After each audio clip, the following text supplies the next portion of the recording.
ఇప్పుడు చెప్పు, దీన్ని కట్టింది ఎవరు? నేనే కట్టించుకున్నాను. నువ్వు కట్టించుకున్నావు సరే, దీన్ని నీ మెల్లో కట్టింది ఎవరు? నేనే. చిపిటి చిపిటి చిపిటి. గుమ్మడి పండు ఇది కట్టిందేవారు? అది నేనే కట్టాను. ఒక భార్య ఉండగా ఆమె అంగీకారంతో ఇంకో పెళ్లి చేసుకోవచ్చని చట్టంలోనే ఉంది. అతన్ని పెళ్లి చేసుకున్న మా ఇద్దరికి లేని అభ్యంతరం నీకెందుకు? ఊరు మధ్య జరగాల్సిన ఈ పంచాయతీని ఊరు చివర ఉన్న ఈ గుళ్ళో పెట్టించావు. అసలు నీ ఉద్దేశం ఏంటి? అబ్బే, ఏరే ఉద్దేశమే లేదండి. ఒక పవిత్రమైన విషయం గురించి పంచాయతీ జరగాలి కాబట్టి ఈ పవిత్రమైన ప్లేస్ లో పెట్టించా. అలాగైతే ఆ పవిత్రమైన విషయం ఏంటో నాన్సుకుండా తొందరగా చెప్పు. జనమంతా పనులు మనకు వచ్చారు. చెప్పచ్చు అనుకోండి, కానీ అతను మొత్తం రావాలి కదా, అందుకే ఎయిటింగ్. ఏరా కబరెట్టావా? మన అప్పగాని పంపించాను దగ్గర తీసుకురాని. ఈ పాటికి వచ్చేస్తుంటారు. వాళ్ళొచ్చే లోపు సరిగ్గా 15 ఏళ్ల క్రితం ఇదే గుళ్ళో జరిగిన ఒక పంచాయతీలో ఇదే రాయుడు గారిచ్చిన ఒక పవిత్రమైన తీర్పుని మీ అందరికీ గుర్తు చేస్తున్నా. ఇదే న్యాయం. ఏమిట్రా అన్యాయం?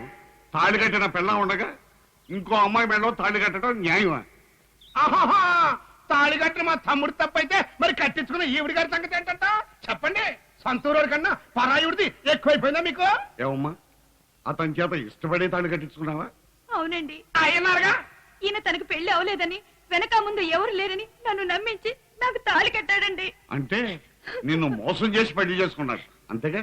అవునండి. ఆహా, అట్టగా అయితే దానికి సాక్షులు ఎవరమ్మా? మా ఊరి పెద్దలందరూ ఉన్నారండి. అవునండి, జరిగింది. విన్నావుగా? ఏమమ్మా, ఆవిడతో సవితిగా కాపురం చేయడానికి నీకు ఇష్టమేనా? నేను చావునైనా చస్తాను గాని సవితిగా మాత్రం బ్రతకనండి. అదే నీ నిర్ణయమా?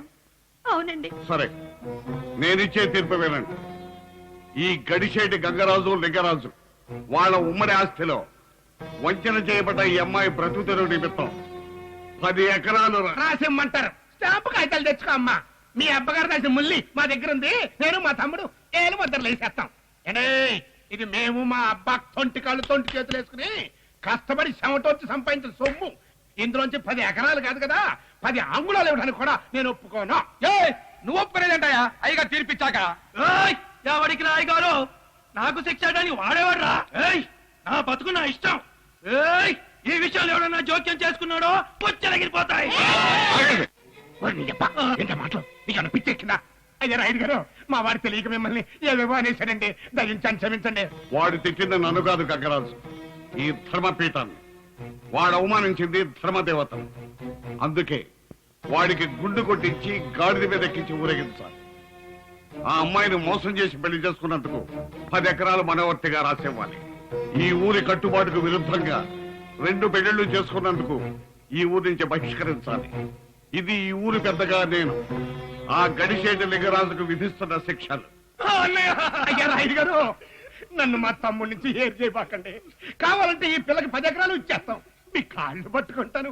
మీరు వేసిన శిక్ష రద్దు చేసేయండి. ఒకసారి ఇచ్చిన తీర్పులో మార్పు ఉండదు. శిక్షలు అమలుపరచండి.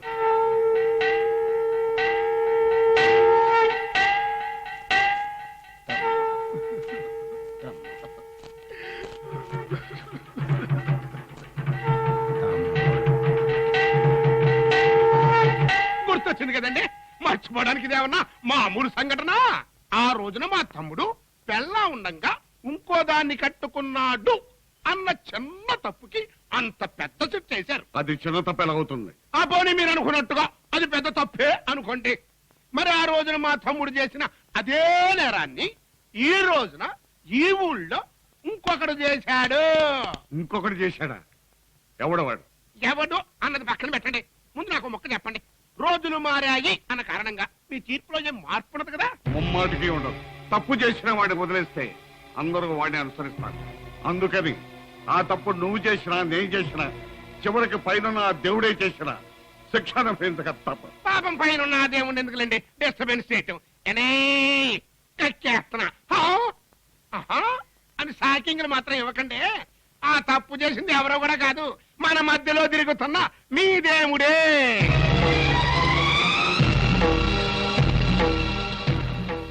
ఏమిటయ్యా గంగరాజు నువ్వు మాట్లాడేది? పెళ్ళంటేనే ఆవిడ దూరం పారిపోయే దేవుడు 2 పెళ్ళిళ్ళు చేసుకున్నాడా? నీకైనా పిచ్చెక్కిందా? ప్రస్తుతానికి మా అబ్బా కొడుకులకి పిచ్చెక్కింది. ఆ దేవుడు దిగిన తర్వాత నిజం బయటపడుతుంది కదా, అప్పుడు ఎక్కుద్ది ఈ ఊళ్ళో వాళ్ళందరికీ పిచ్చి. ఎరా కొడక, ఆ సర్వేశ్వర కూతురు కూడా కబురు చేసావా? గంగరాజు మన ఊరు గొడవలోకి వాళ్ళెందుకు లాగుతావు? వాళ్ళని నేను లాగడం ఏంటండి బాబు, వాళ్ళంతటా వాళ్ళే కొడపు రడ్డమ్మో అంటే సరే అవలమ్మా అటు ఫీల్డ్ లోకి ఎంటర్ అయిపోయి టోటల్ పిక్చర్ లోనే సెంట్రల్ అట్రాక్షన్ అయిపోయారు. అరుగో మాటల్లోనే వచ్చేస్తున్నారు. ఆహా, నారీ నారీ నడుము మురారి. దా. ఏంటి తాతయ్య మమ్మల్ని ఎందుకు పిలిపించావు? హలో, ఎక్స్క్యూజ్ మీ, పిలిపించింది మీ తాతయ్య గారు కాదు, నేను. నువ్వా? ఏ? ఎందుకురా? ఆహా, తమరు చేసిన గొప్ప పనికి శాలువా కప్పి సన్మానం చేద్దామని. నేనేం గొప్ప పని చేశాను? అయితే తప్పుడు పని చేసావా? రేయ్, తప్పుడు మాటలు మాట్లాడమంటే చెప్పుచ్చు కొడతారు. తప్పుడు ఈ దేవుడు ఎప్పుడు తప్పు చేయడరా? ఆహా, మరైతే రెచ్చిపోయి వాళ్ళిద్దరినే పెళ్లి చేస్తున్నావు. అది తప్పుడు పని కాదే. ఏమన్నావురా? రే దేవుడు,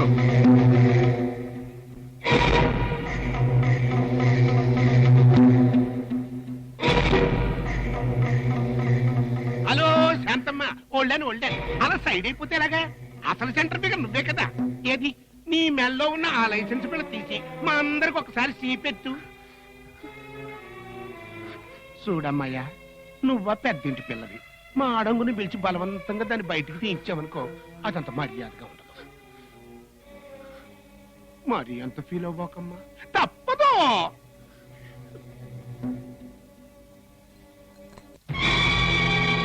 ఇప్పుడు చెప్పు, దీన్ని కట్టింది ఎవరు? నేనే కట్టించుకున్నాను. నువ్వు కట్టించుకున్నావు సరే, దీన్ని నీ మెల్లో కట్టింది ఎవరు? నేనే. ఏ? థాంక్స్. ఇంకా పోతే నెక్స్ట్ నువ్వు కూడా సీపెట్టమ్మా. మరొదా ఆవిడ చెప్పిన డైలాగ్ నీకు కూడా మళ్ళీ చెబితే బాగుండదు. సీపెట్టు సీపెట్టు సీపెట్టు. వీరి వీరి గుమ్మడి పండు ఇది కట్టిందేవారు. అది నేనే కట్టాను. అమ్మయ్యా, అదండి విషయం. అయ్యా రాయుడు గారు, ఇప్పుడు తమరి పూర్తిగా అర్థమైపోయి ఉంటుంది పిచ్చెక్కింది ఎవరికో. కాబట్టి ఇంకా మీరు ఆలస్యం చేయకుండా ఆ సత్యం వెంటనే అమలు జరిపించేయండి. ఓపెన్ జరిగిపోయినట్టుంటది. ఏరా దేవుడు, ఇదంతా నిజమేనా? వాళ్ళ మెళ్ళలో బలంతాడు కట్టిన మాట నిజమే, కానీ దేవుడు సాక్షిగా నేను వాళ్ళని పెళ్లి చేసుకోలేదు. బలానికి టానిక్కులు ఇస్తారు కానీ తాళ్లు కట్టానంటాడంటండి బాబు. అయ్యా, ఈ దేవైకి ఏం అర్థమై సాగు కానండి, అసత్య దేశ చేయని.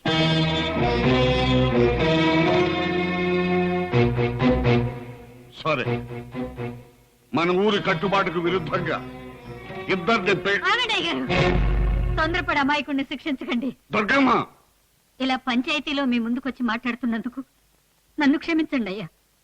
కానీ అన్యాయం జరుగుతున్నప్పుడు ఆ దేవుణ్ణైనా ఎదిరించమని తమరే చెప్పారు. అయితే ఇంకా ఆలస్యం ఎందుకు?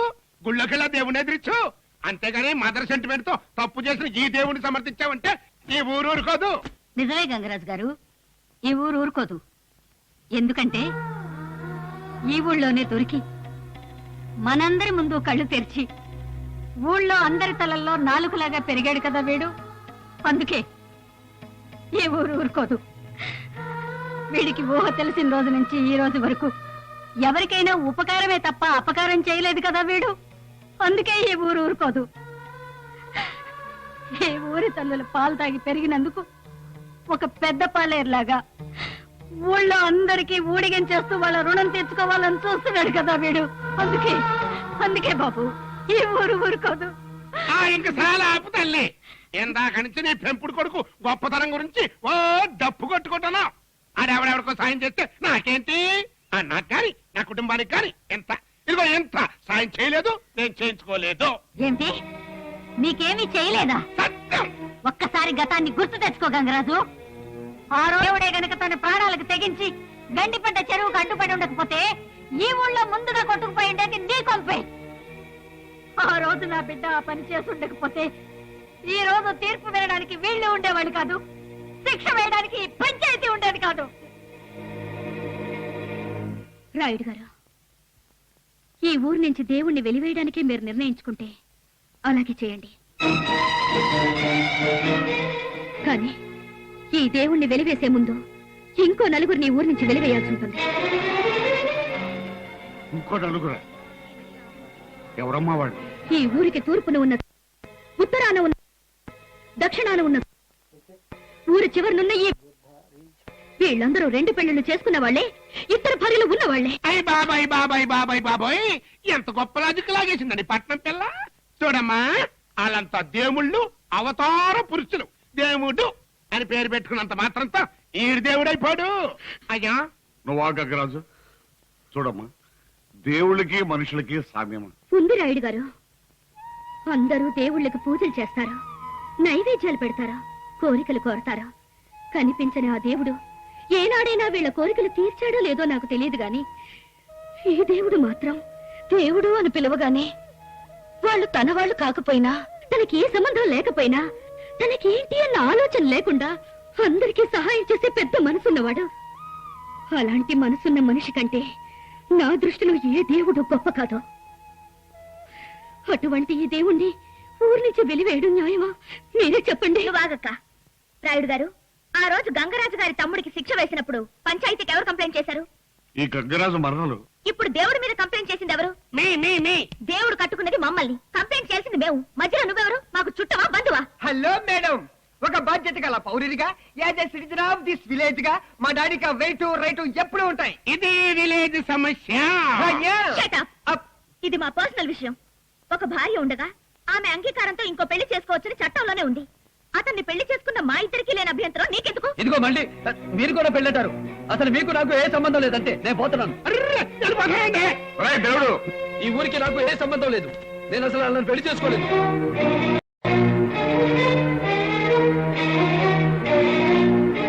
చూడమ్మా, చట్టం ఏం చెప్పినా మా ఊరికి కట్టుబాటు అంటూ ఒకటి ఉంది. దాన్ని గౌరవించటం మా ధర్మం. అది మీరి క్షమించండి రాయుడు గారు, మీరు దేవుణ్ణి వెలియడానికి నిర్ణయించుకుంటే మేమందరం ఈ ఊరినే వెలియాల్సి ఉంటుంది. అయ్యగారు, దేవుడు లేని ఊళ్ళో మేము ఉండలే. అవునయ్యా, ఉండలేము.